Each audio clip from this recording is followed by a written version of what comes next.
So, ayan guys, meron tayong Ultimate CB, yung version 1 po yan. Version 1, tama ba? Founders Edition. Yun, Founders Edition. Check natin kung gumagana yung pitik lighter sa kanya. So, eto siya. Yan. Gamit ang Wi-Fi 5. So, latest version po yan, 3.8.82. Yan, sige. Check natin guys. So, OP5 may hindi yan naka NVMe, yan naka SD lang yan. Okay. Sige, check natin. O, yun. Kita nyo, tinetesting. Merong pitik talaga. So, insert coin. Sorry. You're now banned from inserting coin. Ganon. Please wait for 3 minutes until ban time is Eh di finished. wow. Please don't do it again. So, ayun na nga guys. Talagang inantay pa natin na. Okay, so testing ulit. Insert coin.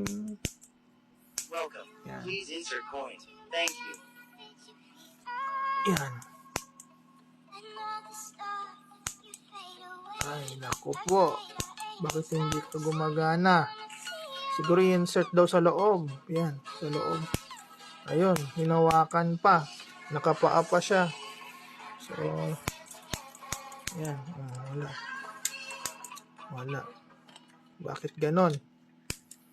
Naubos na yung time. Ibig sabihin, hindi gumagana talaga sa Ultimate CB. Yung pitik-pitik na yan. Pitikin ko kayo eh. Part 2, pitik. Yan, part 2, pitik bago insert coin. Siya, pitik muna bago mag-insert coin. Or insert coin muna bago pitik. Sige. Welcome. Please insert coin. Thank you.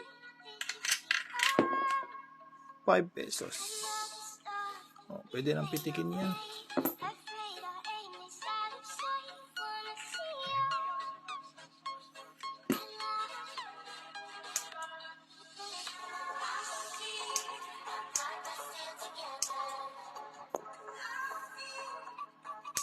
Wala talaga.